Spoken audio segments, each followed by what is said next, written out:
thousands of cheeses actually out there. Thousands? Literally many thousands throughout the world. Other cheese factories, there are many like this, is becoming more common, have a team of Mashgichim living there or located near the factory. Are you serious? I mean, there's somebody living there the entire year? And they brought me this cheese. Cheese was a very shiny cheese.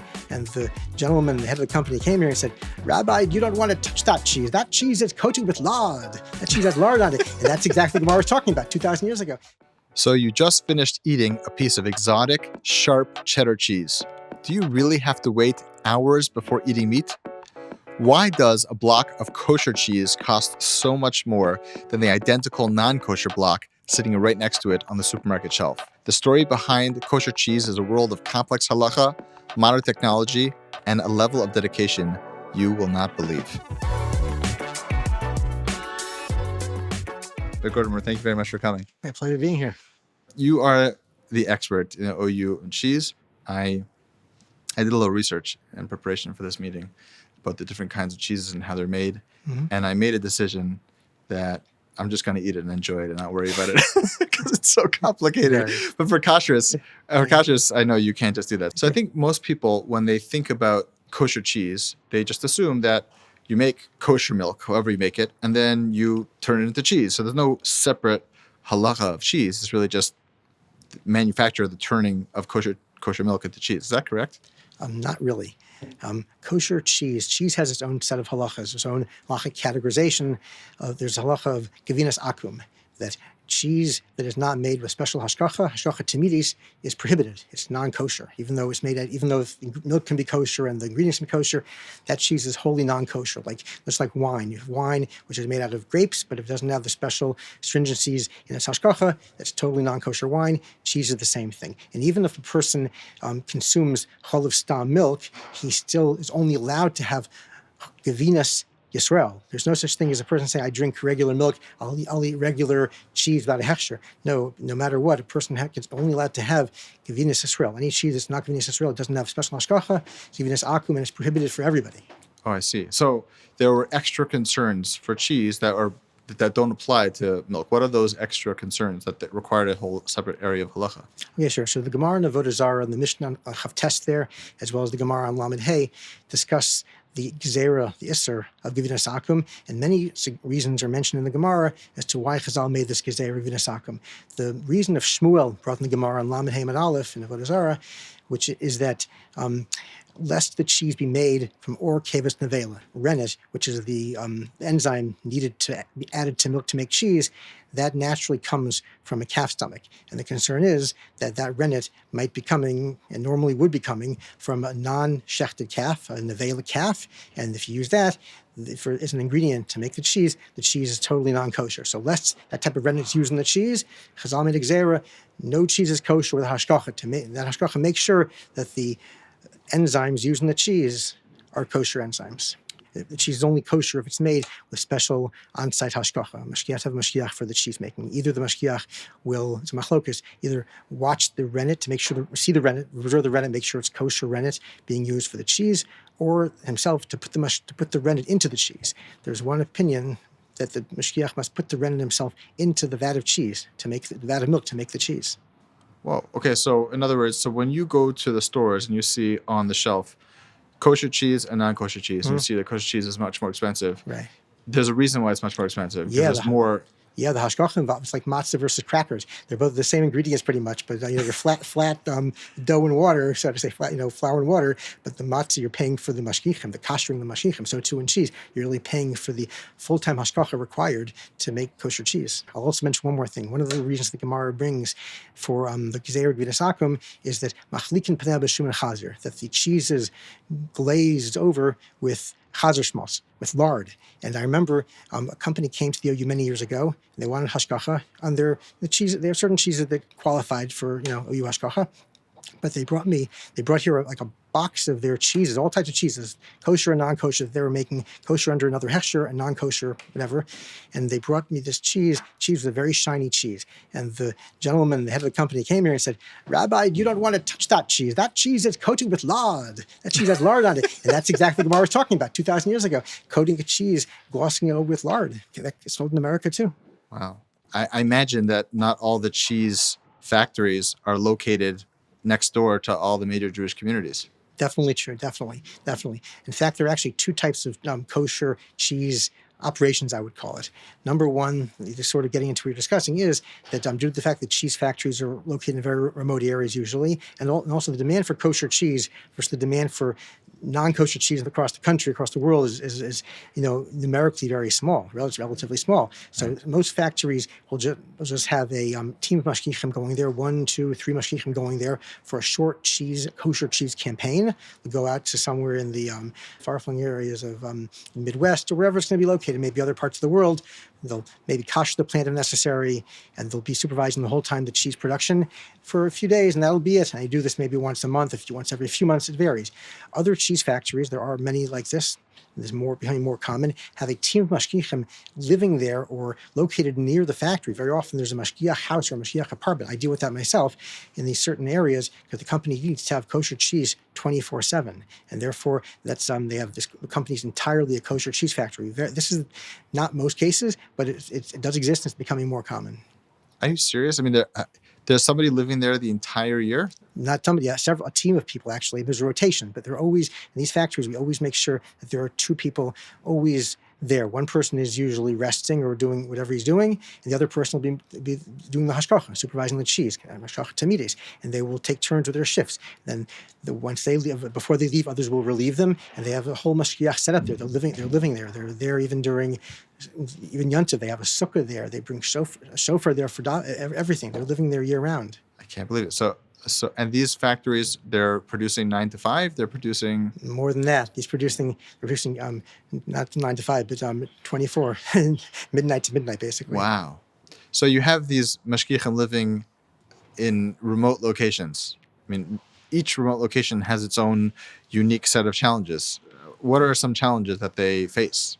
I mean, mashgichim traveling on the road, for them, there's everything in terms of kosher food, in terms of davening times, everything you can imagine. These mashgichim are dealing with. They follow the halacha 100%. Mahajim mashgichim. A lot of them are big talmidei chachamim, and each one's a gavra rabbin to himself.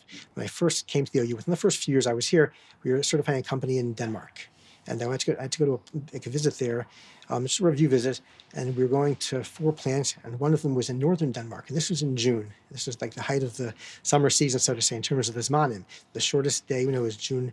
It's the longest day of the calendar is June 21st, and this was close to that. So I got there, and I was exhausted. I was in the hotel. I wanted to daven Ma'ariv and try to get a normal amount of sleep to catch up from the overseas flight, be well rested for the next day. And I checked. This is before my zmanim existed. This was decades ago. So I got an old-fashioned luach, bring with me. And Cheesemaking Chavim was, I think, like 11:30 p.m. or something. So I stayed. I couldn't stay dressed, stayed everything like that until till 11:30. I saw that Alus HaShachar, I saw that actually Netz Chama was like maybe 3 a.m. or something like that. So I had to basically go to sleep maybe at 12 something. I think I slept like 2 hours. So that was a very tiring trip. Not recommended. I had to do it, but... How is cheese made?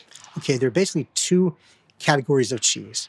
The cheese we're probably more interested in this session is rennet set cheese, what we call hard cheese, I guess, in a non-technical way. And that cheese is made by adding culture, which is a type of bacteria, basically, or acid, to a vat of milk. And then rennet, the enzyme rennet. That rennet enzyme is added to the milk, and that milk it curdles the milk, and it forms little gelatinous pellets, basically, of cheese curd. And those cheese curds, they expel the excess liquid in the vat. It gets expelled, and the curd is molded and formed and aged, and that's rennet set or hard cheese. What are names of hard cheeses? Yeah, sure. Cheddar, provolone, mozzarella, Munster, Swiss, Parmesan, Romano. Got it. There are thousands of cheeses actually out there. Thousands? Literally many thousands throughout the world. Okay. And all of them are available in kosher or no? No, not at all. Not at all. The kosher ones are the ones that are most popular, basically, among the populations that are, the kosher populations throughout the world. The most specialized cheeses are rarely available kosher. Wow. So those sound like very sophisticated things. What did they do back in the day, before modern technology? Yeah, sure. So back in the day, so just going back to the 2 types of cheeses, the more, I guess, primitive type of cheese, acid set soft cheese, that you can just make literally as you started in the beginning. You can just leave, you have to make sure it's done safely and so forth. Milk naturally, Hashem put in milk bacteria, and there's also lactose, which is sugar that's in the milk. Okay. Bacteria in the milk will convert the lactose, if you leave it out, into lactic acid. Lactic acid will turn the milk into like a cottage cheese, like a primitive type of cottage cheese. And that, in the old days, that was one way to do it. The other way was to take the rennet, which is today, most rennet, at least in America, most is synthetic rennet, microbial rennet. But in the old days, they would take rennet very often, the way it's naturally grown. It grows inside the fourth stomach, the abomasum, the cava of a calf. Wow. And that rennet enzyme would added to milk, to a vat of milk, or to a pot of milk in your kitchen, whatever it's going to be on the counter, and that would make cheese. Wow. How did they figure that out? Like someone was carrying a full stomach and like, oops, dropped it into the pot of milk and hey, cheese. And the cheese literature, I guess, I'd say there's a legend that's brought. We have no proof it's true. That some nomad was traveling and he wanted to preserve his milk somehow, and either the milk he just saw that it turned into. Just left it out, and it turned into like a acid set type of cottage cheese product, or that somehow, I don't know, he did something to it. He added this, I don't know where he would have known about it, added calf rennet to it, and it converted into cheese curd. Okay, I want to take a moment just to talk about you for a second. I read that you have a law degree and were practicing law before you joined the OU. Can you tell me about that? Yeah, I went to, as a Parnassa backup, so to say. I went to law school. I took the bar. I'm a member of the bar, and I was working in law, in a short time before I came to the OU. But I always wanted to work in Tzarech Tzibur. After a short stint in chinuch, I realized chinuch is not for me. I like to speak, but Rabbanus is not for me either. So I was hoping something in Tzarech Tzibur would, somehow come up for me.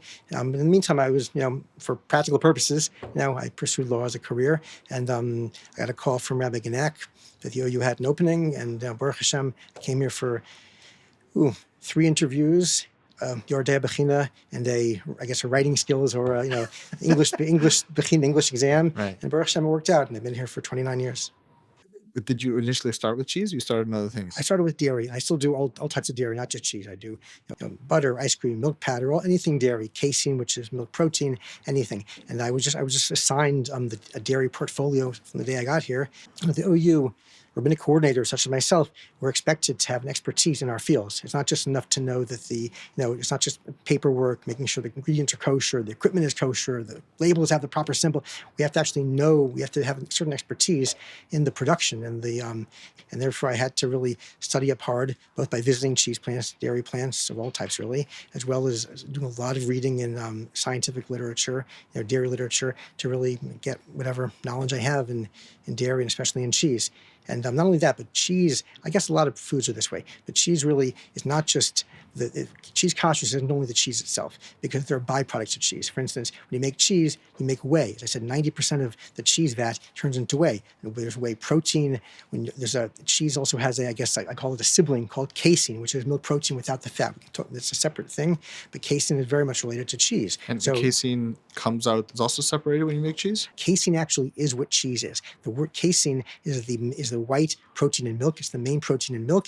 And what happens when you make cheese is that the casein particles called micelles, they actually are agglomerated together. They're made they're clumped together into a curd, into a piece of cheese, so to say, a hefze of cheese. That's what it is. And the word cheese actually, the word in German is kas, and Yiddish is kez, from casein. Casein is the building block of cheese. That's what cheese basically is. Cheese it's a matrix of casein and fat trapped in it. But really, that's the main thing. But casein, though, if say you have casein or casein A, which is a soluble casein, that's just pure casein protein without any fat in it, without all the other things that are included in cheese.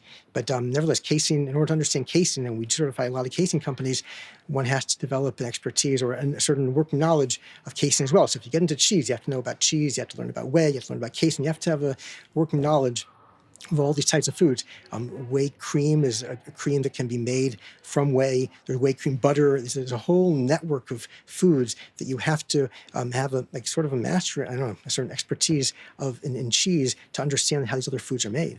And in terms of halacha, we call them cheese. I'm from Montreal.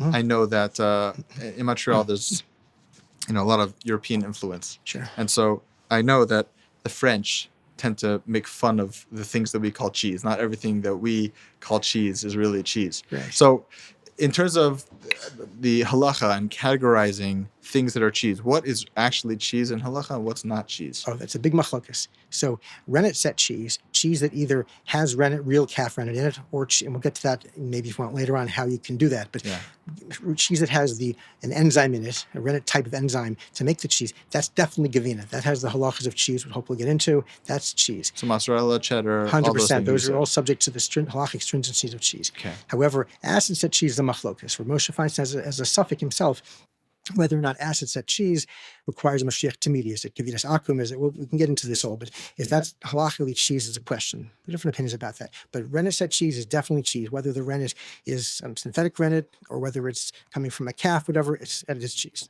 Okay, so you mentioned that there are some factories that are specifically for kosher cheese, and you said there are other factories that produce non-kosher cheese and kosher cheese. And like we discussed in the beginning, cheese factories are not just a bunch of tables with cheese rotting on them. Not at all. So they've got pipes, vats. What does it look like in a simplistic sense? Okay, sure. So I'll just go through the basics. So milk comes in these large tanker trucks. The milk is unloaded. Raw milk comes from farms. Very often, and those trucks need to be kosher themselves. Those tankers. So those trucks normally are dedicated either kosher or more likely than not they're dedicated only for milk, for raw milk. That's all they're dedicated for. Okay. That's all they haul, and they're very thoroughly CIP, cleaned in place. They're sanitized very thoroughly in between each load. Okay. But these trucks come from the farms. One truck might go to like half a dozen or a dozen farms on the way, picking up milk from this farm, that farm, till the truck is full. This tanker and truck, they just add all the milk together. It goes into the bay, into the back part of the truck. Yeah, and there's a way to do it that doesn't, spill and so forth. It's neat. Nice. It delivers, unloads at the bay, at the unloading area of the cheese factory, the cheese plant. But that mixing all that milk together doesn't change the flavor of the milk, or nobody cares about it? It won't make it. It's fresh milk. It's fresh milk. It's kept in silos. It's going to be pasteurized. It's going to be used pretty quickly. It's not going to have any taste issues with it. Okay. And the main taste in cheese we can get to is created by the culture and the rennet and the temperature. Okay. Either way, the milk tankers deliver the milk.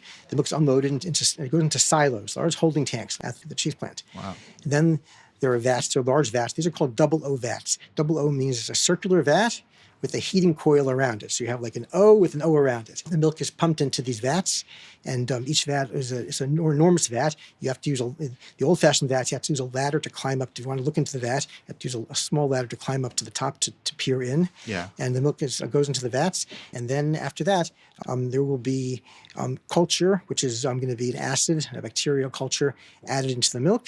And then the rennet is added, and rennet is very, very potent. A minuscule amount of rennet, a tiny amount of rennet, is all that's needed to set, the word set, which means to coagulate an entire vat of cheese with tens of thousands of pounds of milk it can be. Wow. Thousands of pounds of milk. So that's that. And then what will happen afterwards is that within a short amount of time, the milk will curdle, and you'll see little pellets forming, little gelatinous pieces forming in the milk. And you'll also see a lot of excess liquid, which is whey. Whey actually, when you make a vat of cheese, 90% of that milk is whey, is just the leftover liquid. 10% becomes cheese curd. Wow. And that curd will be stirred. The curd will form like a gel that will be cut. After a while, there's more stuff going on. It'll be molded into whatever shape.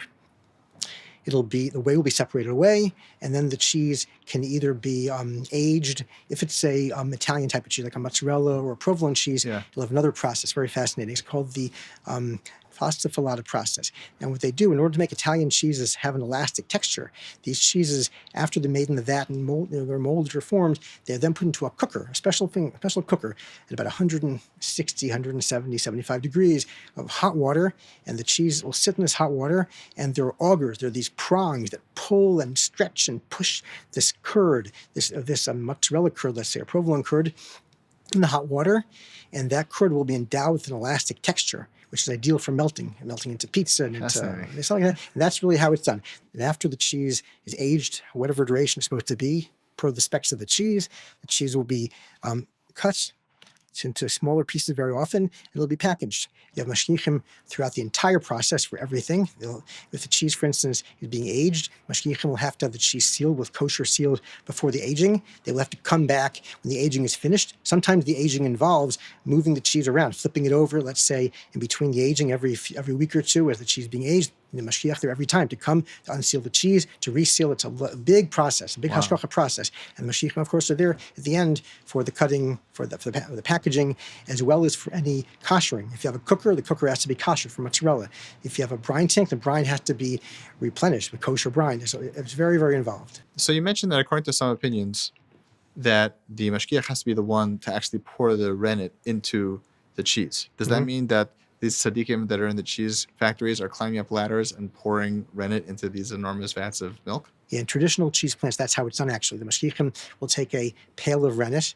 It'll be actually half rennet, half water. The Mashgichim will first check to make sure the rennet is coming from a sealed container of rennet with the proper hechsher on it. And the Mashgiach will take this pail of rennet, this bucket of rennet, they'll climb up the little ladder to the double of vat, and they'll pour the rennet into the vat, and they'll observe the rennet going into the milk. That's how they do it. There are modernized cheese plants in which there's no human involvement in this manner, in this really hands-on manner. There are other ways to certify the cheese. That's a whole other discussion, but nevertheless, there are, I'd say, maybe the majority of cheese plants still operate as you described, and that way they fulfill the sheet of the shach. The shach is the achron that's really based upon, upon Rishonim. Actually, they say the Mashgiach must actually physically pour the rennet. The Vilna Gaon quotes Tosefta, by the way, that says that it compares, according to his Girsi, compares Gevina to pas and to bishul, just like pas akum, bishul akum. You avoid it by having the Mashiach turn on the flame or bake the bread or turn on the fire and grill the meat. So too, the Mashiach pours in the milk. He has to have an asiyah. An asiyah is necessary. Wow. So the Mashgiach is involved in the actual making of the cheese. And is that once a day? How often is that? So it's really throughout the day. Every 30 to 45 minutes, depending upon the plant, they'll have another vat of cheese made. And these plants will start usually early in the morning, and they'll go, sometimes they start even at midnight or 2 in the morning, and they'll go for a long time. They might make 10, 15, maybe 20 vats of cheese every 30 to 40 minutes or so, whatever it's going to be. Mashgiach is there the entire time for every single vat being made. The companies then will go down for a certain amount of time, maybe an hour or two, whatever, to totally clean the system, to sterilize the system. Then they'll start up again. It's really almost around the clock. Some companies, of course, are smaller companies. They might just operate, have 1 or 2 shifts. Some go literally throughout the night. They have maybe 2 or 3 hours off during the entire 24 hours, and the Mashgichim are there the entirety of the time. Wow. And so you said that a lot of plants have both kosher runs and non-kosher runs. So does that mean you have to kasher all of these enormous vats? Great question. Oh, so here's the easy part of it, so to say. Most cheese, not all, most cheese is made below yad soletis, below the temperature at which non-kosher tom can be transferred into something. Most cheeses are made, like say, mozzarella is made at 104, cheddar is made at the upper 90s. They're not yad soletis. Let's assume 120. Let's assume yad soletis. But none of them even come to the yad soletis, the chumrah 110. That is a sheet like that. None of them even come close to that. Most cheeses don't come close to that. So there's very low koshering. There are cheeses though that are made at hot temperatures, and yes, in that case, the mashgichim will kosher the vat. They'll boil out the vat. It's a very involved process. It's a long process. Use a lot of water and a lot of a lot of power to heat everything up, heat the coils. But they will actually do that. It's rare though, but it does. It's sometimes it's needed, and the mashgichim will do it. You start with milk, and milk has all these different components. As you mentioned, there's casein, there's whey, there's, in the process of cheese, they separate. Is there any component of milk that isn't actually considered dairy when you isolate it? There's the whey itself. Machlokas Rishonim whether or not whey is cholav d'Rabbanan or d'Oraisa. That's a machlokas. Is whey a new product in the market, or being used in a new way, or it's as old as cheese? It's as old as cheese. In fact, the Rush, when he talks about how his own opinion, argues on Tosfos in terms of the status of whey, d'Rabbanan, d'Oraisa, in terms of being cholav, he discusses how whey protein and whey cream maybe were made in his days. So it goes back a long way. It's mentioned in the Gemara. Rashi mentioned. No pun intended, it's mentioned in the Gemara. The Gemara talks about it. I'm being mevashal, but mei cholav. Mei cholav is whey. So it goes back. It's from the time on. What whey really is when you make cheese. As I said, cheese really is made out of casein and fat.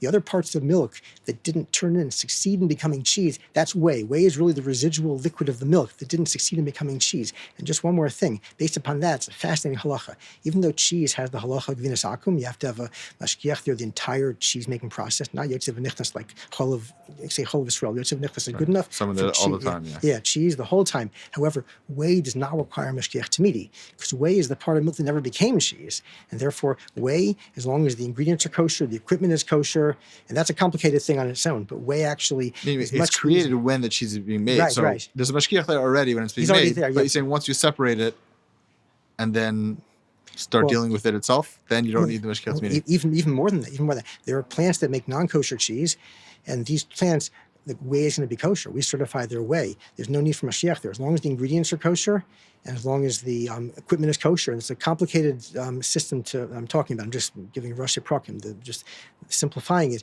As long as the ingredients and equipment are kosher, the whey will be kosher without any Mashiach stepping foot in the plant. Like a mozzarella, for instance, very often will use vinegar to adjust the pH. So the vinegar being used in a plant that we're certifying the whey, even though the cheese is Gevinas Akum, but the whey that exudes is that remains behind, so to say, is kosher. But if that vinegar isn't kosher, that's a problem. Consumers should never think, oh, it's just whey, it's not a big deal. It's just like milk. It's not at all like milk. So whey comes from cheese making, as we said, and even though the whey is not subject to an Isser Gevinas Akum, but the cheese can impact upon the whey in the following manner. I won't say the following way, but the following manner. Yes. That if you have a vat of cheese and it's a high temperature vat, for instance, then the blia, the flavor, the taste of that cheese will be absorbed at heat into the whey. That whey is non-kosher. And even more important and more common than that, 1/3 of the cheese made in America is mozzarella cheese. All the pizza companies, pizza chains, so forth. And mozzarella cheese, I said, it goes through a cooker. Now the cooker, it's like I said, a bath of hot water at yad toletis temperatures, very high temperatures.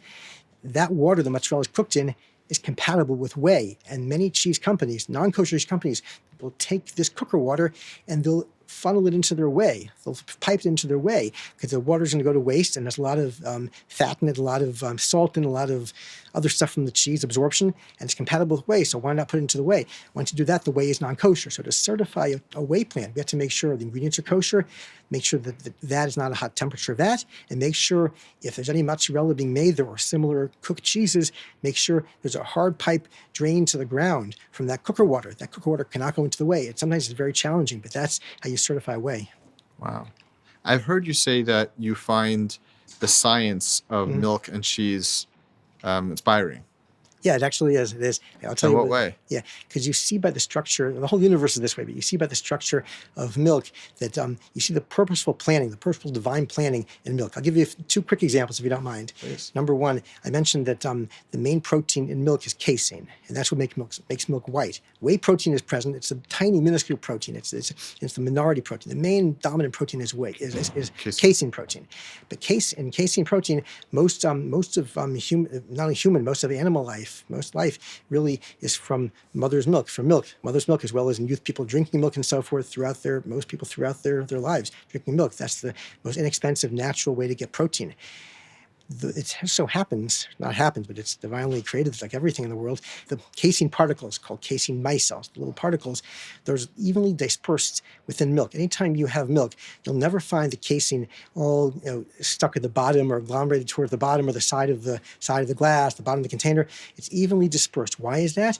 Because Kadosh Baruch Hu endowed casein particles, casein micelles, with a negative electric charge, and every casein particle repels the other one. So they're constantly in suspension, evenly suspended throughout the milk. And not only that, but every casein particle it's called kappa casein, has like a furry type of cover, microscopic, on the casein, so they can't stick together unless you make them into cheese. And therefore, no matter what, milk will always have an even dispersion of casein for nutrition purposes. And not only that, but say in the animal world, animals.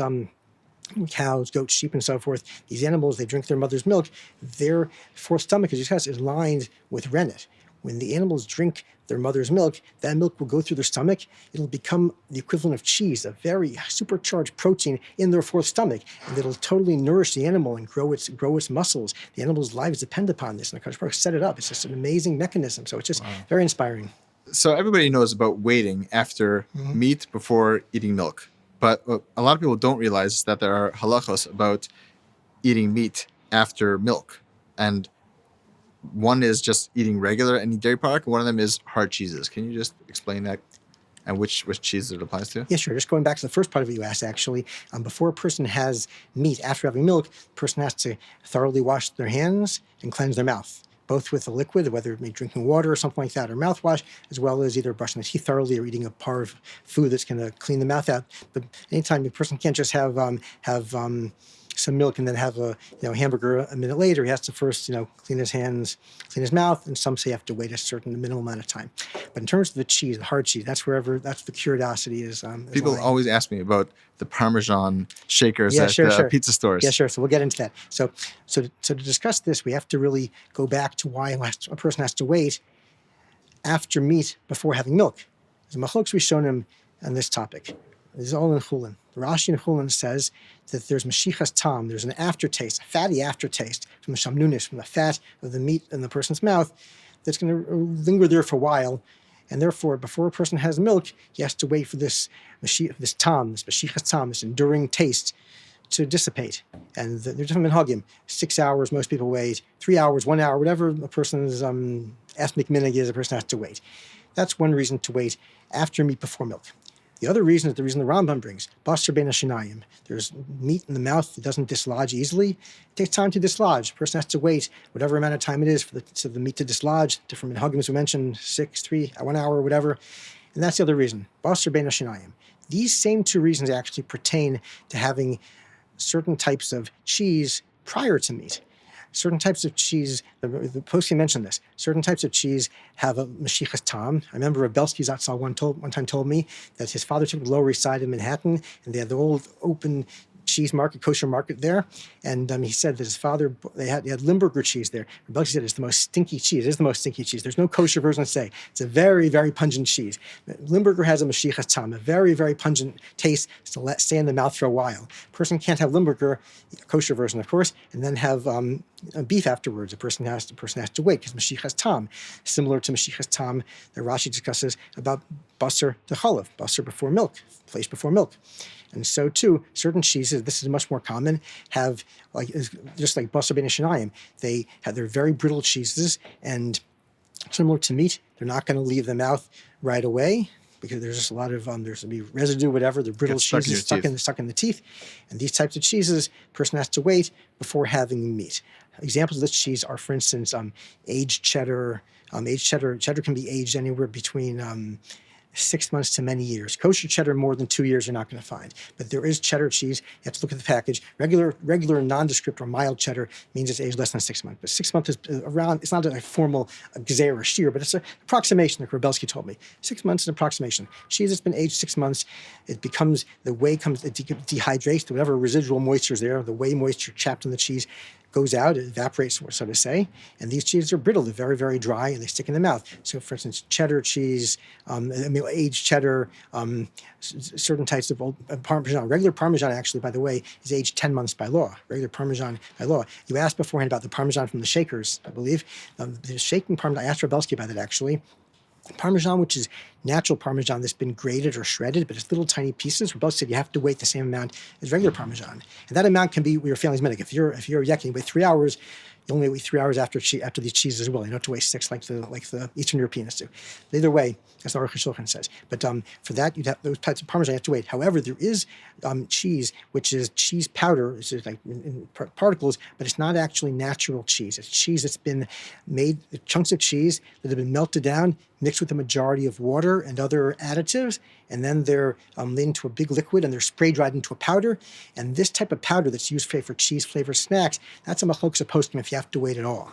Besides just cleaning your mouth. Those will say Parmesan? Those will say... They can be any flavor. They can be Parmesan, cheddar, a lot of cheddar, like they might say made from aged Parmesan, aged cheddar, whatever it is. Parmesan's always aged. But these types of snacks, the machlokas poskim, this whole thing is a minhag. A minhag we were makabel, but it's a minhag. It's not a from halacha. So like Rav Schechter says, we don't have to find chumras or assume chumras for this type of thing. So for that, the OU's poskim say there's no need to wait. So if a person has a snack and it has a cheddar seasoning in it, which is a spray-dried cheddar, let's say, not a piece of cheddar cheese, but just spray-dried particles of cheddar, which is mostly water. In that case, the OU's policy in post-schema, you do not have to wait after that. Can I ask you a personal question? Please go ahead. Are you sick of cheese? No, I don't. I eat very few. Pizza is my favorite food, so pizza I can't get tired of too much. This job was right for you. Yeah, it was right for me. But other cheeses, I'll eat cheddar cheese. Other than that, I don't really. I'm not really into into cheese so much other than that. I mean, it's fascinating to learn about it and to deal with it, and there's so much variety and there's so much complication in an amazing way. Kashrus and science, but not really in terms of as a cheese consumer, except for pizza. I'm not one of the big ones. Wow, this has been enlightening. Thank you very, very much. My pleasure. For joining us. My pleasure. Thank you. Thank you for tuning in to Keeping It Kosher. If you enjoyed this episode, please rate, review, and subscribe. We'll see you next month as we continue to uncover the stories behind the symbol.